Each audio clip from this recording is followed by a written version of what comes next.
Sénégal Numérique SA, quelle différence avec la défunte Agence de l'informatique de l'État? Quelle mission? Quelle synergie avec les acteurs du secteur? Que deviennent les grands projets pilotés par l'ex-ADIE? Ce dimanche 25 septembre 2022, le premier directeur général de Senum SA, invité de E-Tech face à Ousmane Gueye, Cheikh Bakhoum va également aborder d'autres questions d'actualité, la collaboration avec l'organisation des professionnels des TIC, la souveraineté numérique et des nouvelles du data center de Diamniadio, entre autres problématiques. E-Tech, l'émission d'un monde qui change, présentée par Ousmane Gueye. Bonjour à tous, merci encore une fois d'être au rendez-vous de E-Tech qui a le plaisir de recevoir aujourd'hui Cheikh Bakhoum, directeur général, non pas de l'ADIE mais de Sénégal Numérique SA. Bonjour. Bonjour Monsieur Gueye, bonjour à tous nos concitoyens qui nous suivent à travers e-radio. Merci encore une fois d'avoir accepté notre invitation. C'est plutôt la nouvelle société qui a remplacé l'ADIE qui sera présentée à votre place. Que vous concernant, vous n'êtes plus à présenter au grand public l'écosystème digital sénégalais et africain particulièrement, ex-DG de l'Agence de l'informatique de l'État, ancien chef du service informatique de la présidence de la République du Sénégal, aujourd'hui aux commandes de cette nouvelle entité chargée de gérer les infrastructures numériques de l'État et des services de l'administration. Sénégal Numérique SA va assurer notamment, pour ne pas dire intégralement, la mise en œuvre de la politique d'information de l'État. Première question, ça fait quoi de passer de DG de l'ADIE à DG de Senum SA?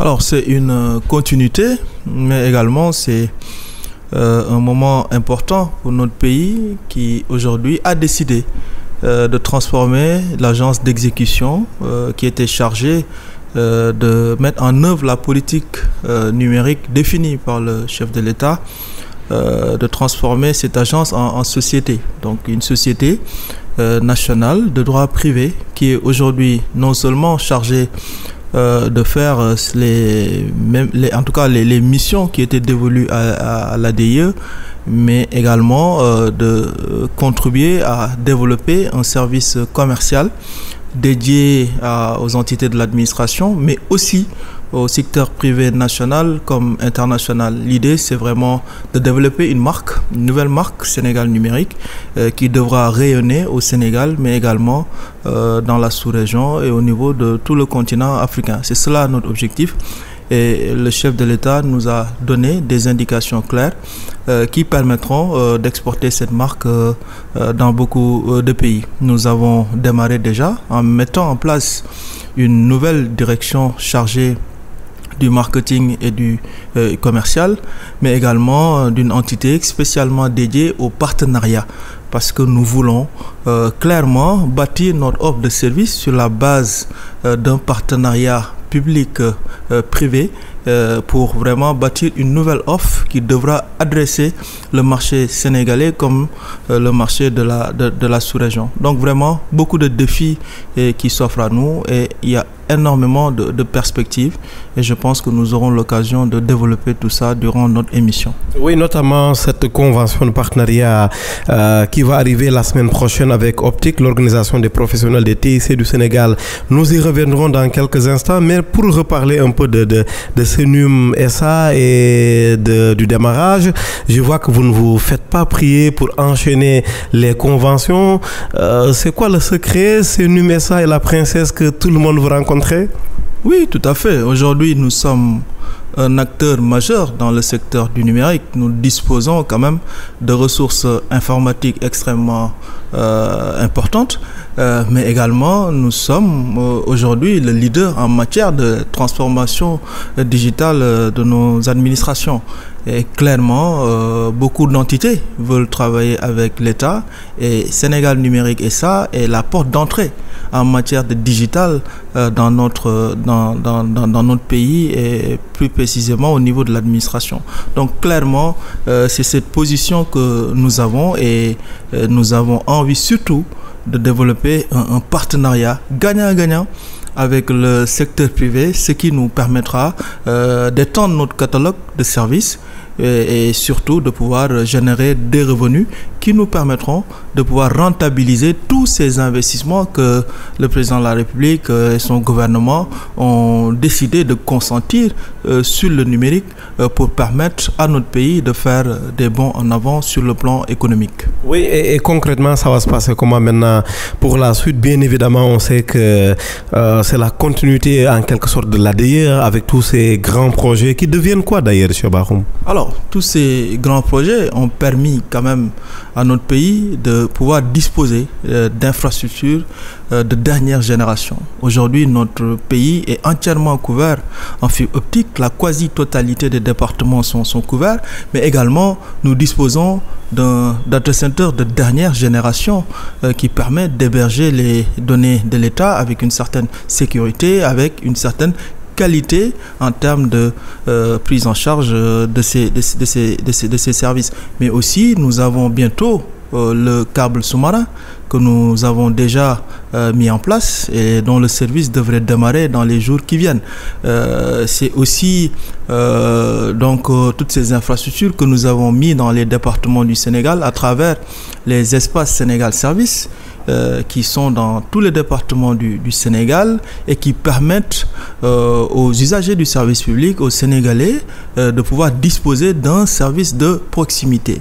Nous avons lancé le portail des téléservices de l'État, donc le portail sénégalservice.sn, où nous retrouvons la quasi-totalité des procédures administratives, près de 750 procédures qui sont documentées. Mais également, l'objectif de tout ça, c'est de permettre à nos concitoyens de pouvoir disposer de documents administratifs de manière beaucoup plus simple, mais surtout d'avoir un service de proximité qui peut les aider à obtenir ces documents. C'est pour cela que nous avons ces espaces Sénégal Service qui ont été bâtis dans les 45 voire les 46 départements de notre pays. Donc clairement, c'est une infrastructure complète de dernière génération qui est aujourd'hui disponible pour nos concitoyens. Maintenant, il s'agira vraiment de développer le service. Il s'agira de permettre à nos startups, les startups sénégalaises, de venir avec nous proposer des services aux Sénégalais. Et nous avons commencé à signer, comme vous l'avez dit, des conventions avec ces startups, ces entreprises qui évoluent dans le digital, même au-delà. Tout service aujourd'hui qui est demandé par les usagers du service public, nous sommes prêts à nouer des partenariats avec n'importe quelle entreprise.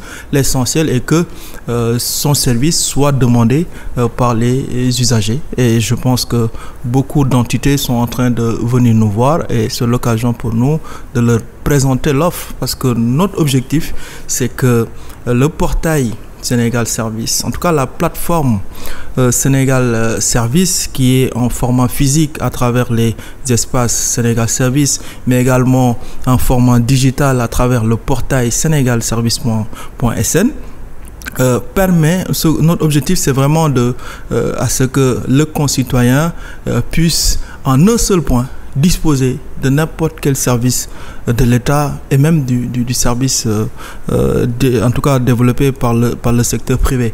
Voilà, en un seul point, vraiment disposer d'une palette de procédures et de services extrêmement importants pour la vie quotidienne. Donc c'est cela un peu l'enjeu et il y a vraiment beaucoup d'opportunités. C'est pour ça que nous lançons un appel au secteur privé national comme international. Parce que notre volonté aussi, c'est développer notre catalogue avec le partenariat d'entités qui ont pu développer des services pour leurs concitoyens, pour leur faciliter la vie, des services qui ont marché ailleurs, en Europe, dans les Émirats arabes unis. En tout cas, là où le digital a réellement impacté sur la vie des populations, nous voulons que ces services soient disponibles pour nos concitoyens. Et c'est ça l'enjeu en tout cas de Sénégal Service, et nous ne ménagerons aucun effort pour que les services soient disponibles pour nos concitoyens. Tout à l'heure, vous nous avez dit que vous mettez aussi le curseur, sinon principalement le curseur sur le volet commercial. Vous revendez certainement énormément de peut-être de capacité ou de surcapacité issue un peu de la défunte ADIE. On parle quoi pour un revendeur comme ça, de chiffre d'affaires, de bénéfices? On parle de quoi? Voilà, donc comme vous l'avez si bien dit, Sénégal numérique est né des cendres de l'ADIE. Notre volonté d'abord, c'est de servir l'État, c'est d'avoir un service de qualité pour l'État, en d'abord rentabilisant donc les investissements. Ça promet cette rentabilisation-là, elle va tenir ses promesses, vous pensez, dans un contexte où le secteur a quand même d'autres acteurs qui sont là, notamment des opérateurs d'infrastructures? Tout ça est complémentaire. Je pense que il n'y a pas de concurrence, mais plutôt de complémentarité, c'est ce que vous voulez dire? Voilà, on parle plus de complémentarité parce que nous sommes dans un segment où nous avons une infrastructure disponible sur tout le territoire national, ce qui n'est pas le cas pour les opérateurs. En tout cas, la plupart des opérateurs n'ont pas autant d'infrastructures que nous. Donc, ils peuvent aujourd'hui utiliser cette infrastructure pour, en tout cas, avoir de nouveaux marchés, adresser donc des services pour des concitoyens qui sont dans des contrées un peu éloignées. Donc, c'est ça un peu notre positionnement et je pense que les acteurs qui sont sur le marché pourront se reposer sur l'infrastructure de Sénégal numérique pour pouvoir davantage développer leurs services. Donc c'est ça notre positionnement. Donc, je pense que au contraire, non seulement on pourra booster l'activité de ces acteurs, mais surtout on permettra à beaucoup de nos concitoyens de disposer de services digitaux dans leur localité. L'idée de revendre un peu les surcapacités évidemment que vous avez, ça date de l'ADIE déjà, et à l'époque il y avait un petit débat sur réglementaire, sur la régulation avec un peu la RTP. Maintenant c'est réglé, vous en avez carrément la qualification, les prérogatives. Voilà, à ce niveau-là, je pense que c'est tout à fait... C'est réglé, il n'y a plus de débat. La loi est claire à ce niveau-là. Donc aujourd'hui, le Sénégal numérique est considéré comme un opérateur d'infrastructures alternatives. Donc on est dans le secteur public, nous agissons pour le gouvernement sénégalais, nous disposons d'une surcapacité et donc par ricochet, nous sommes considérés comme un opérateur d'infrastructures alternatives. Donc la surcapacité que nous avons, nous la mettons à la disposition.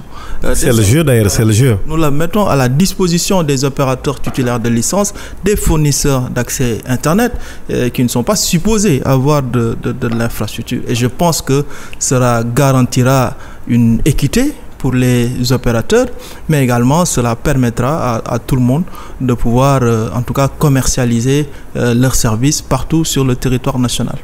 Cheikh Bakhoum, directeur général de Sénégal Numérique SA ou Senum SA est notre invité ce dimanche sur iRadio. Une pause de 25 minutes, le temps de suivre les dernières infos de ce jour et l'on se retrouve juste après.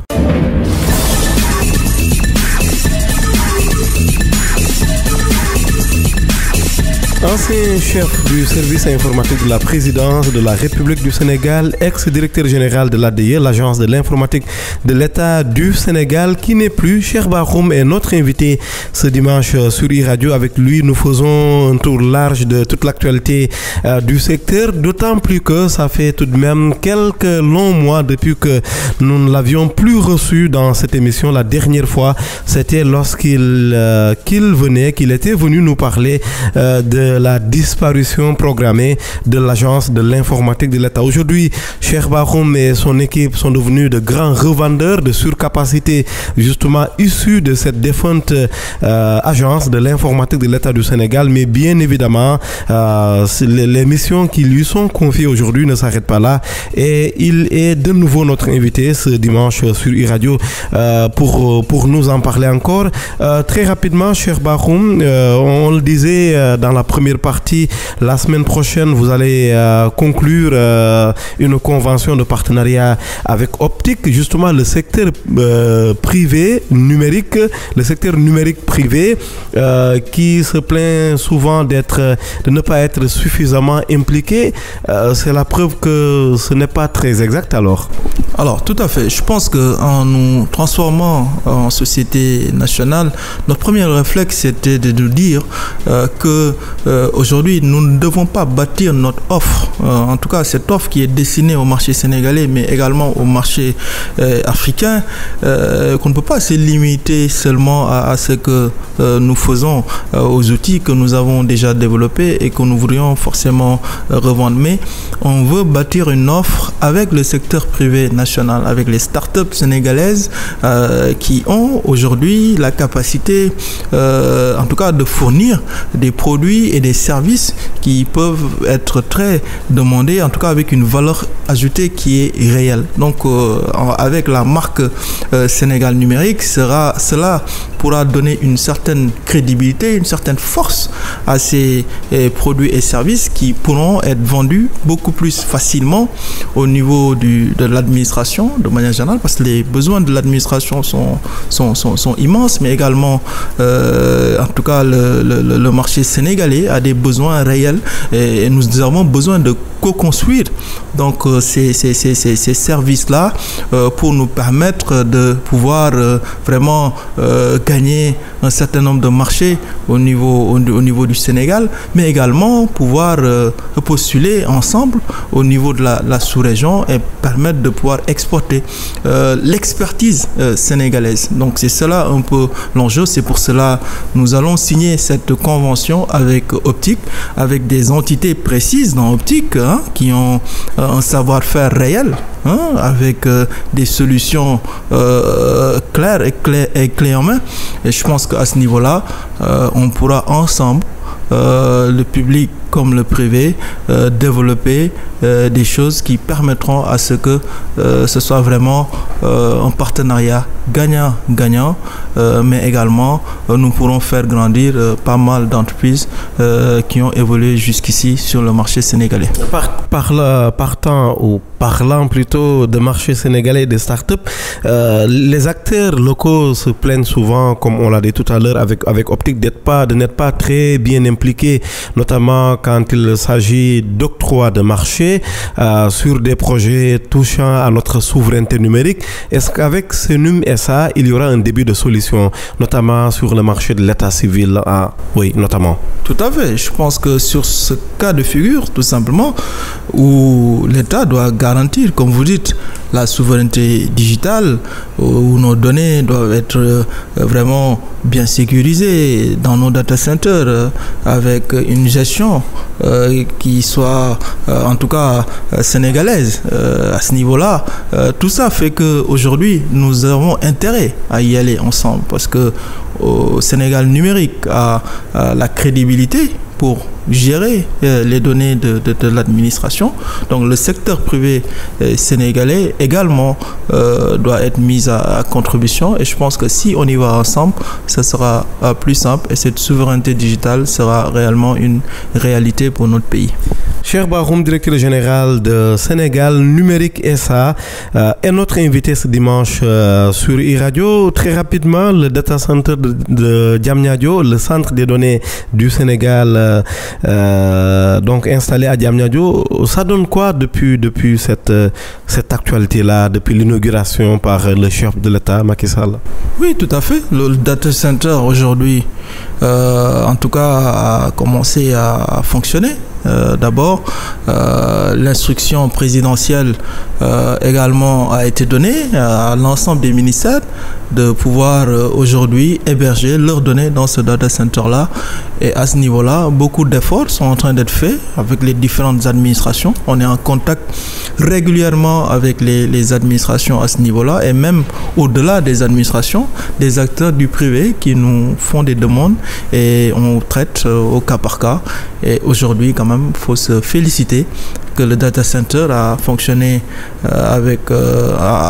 presque il y a 1 an que ça a été inauguré, et aujourd'hui les choses fonctionnent correctement, et je pense que nous allons poursuivre cette lancée, et nous allons surtout permettre à beaucoup d'administrations de pouvoir héberger leurs données dans ce data center là, et que ces administrations puissent se concentrer sur le travail qu'ils font au quotidien, et que sur ces aspects liés à l'informatique, liés au digital, que Sénégal numérique puisse s'en occuper. Et je pense que ça va pouvoir permettre à ces structures là de mieux se focaliser sur l'essentiel, qui est de délivrer le service qui leur est dévolu, et non pas en tout cas prendre toute leur énergie et se concentrer sur des projets informatiques où ils doivent obligatoirement avoir des ressources informatiques chez eux qu'ils doivent gérer, avec des problématiques liées à l'énergie, à la maintenance. Tout ça fait que je pense que ça crée de la dispersion, en fait. Voilà, ça pourra permettre vraiment à notre administration d'être beaucoup plus performante.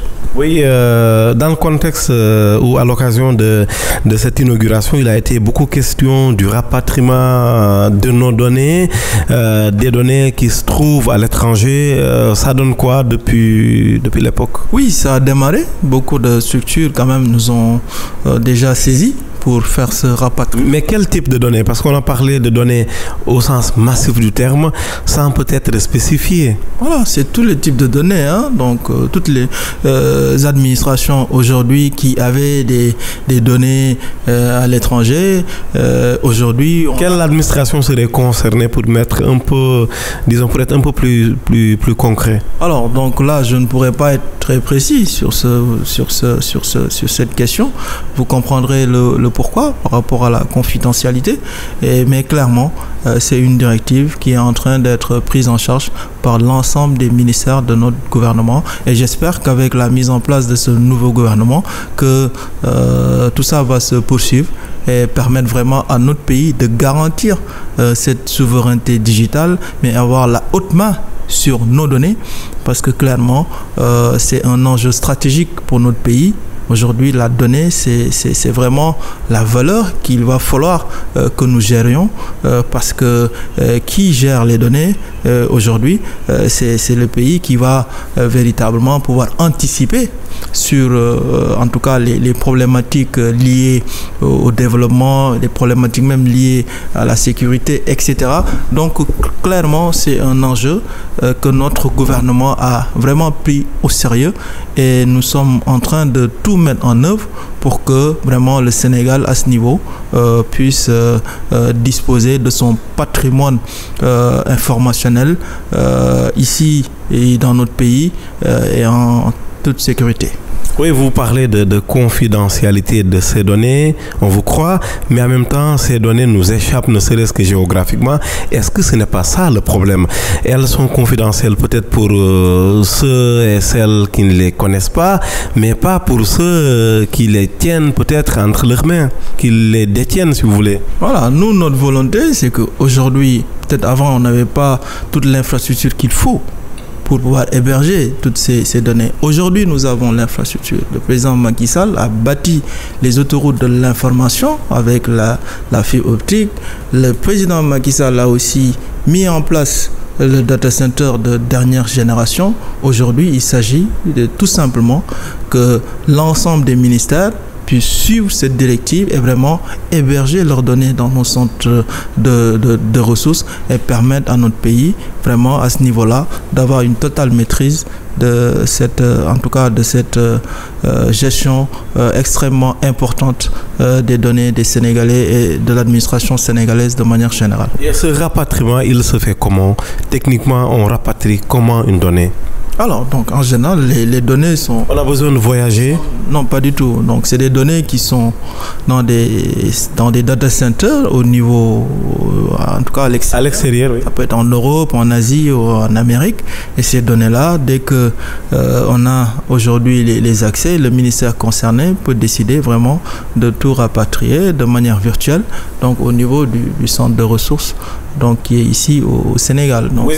C'est un travail technique qui se fait entre les ingénieurs et à ce niveau-là, en tout cas, nous avons tout ce qu'il faut pour faire ce rapatriement.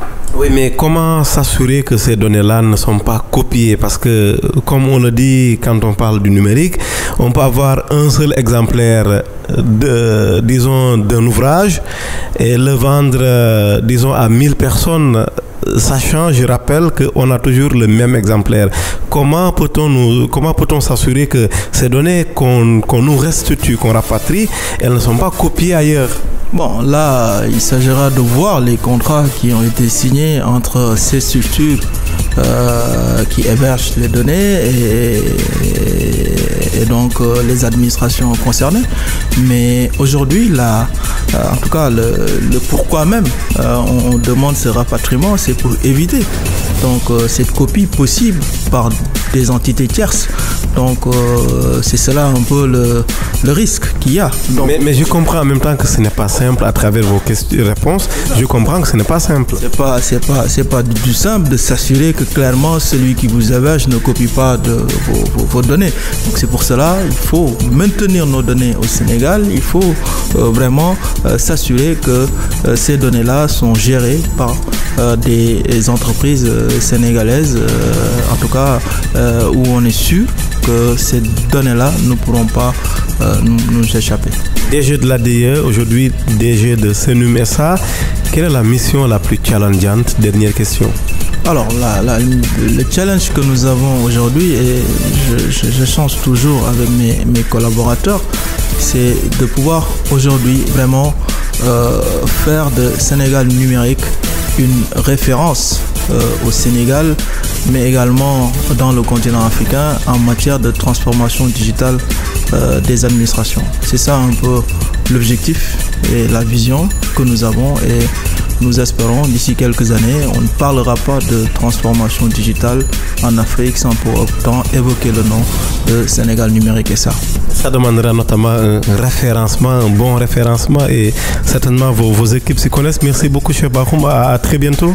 Merci à vous, M. Gueye, et merci à tous les auditeurs qui ont pris le soin de nous écouter, en espérant avoir bien répondu à vos questions. Merci. Merci beaucoup, Cheikh Bakhoum, qui était notre invité ce dimanche 25 septembre de l'année 2022. Merci infiniment d'être revenu encore une fois à E-Tech, et on rappelle aussi que c'est votre date anniversaire, le 25, mais ça tombe bien finalement. Oui, tout à fait. Donc, merci. Merci beaucoup, merci très chers amis auditeurs d'avoir été encore une fois fidèles à votre poste. Excellent dimanche, excellente semaine.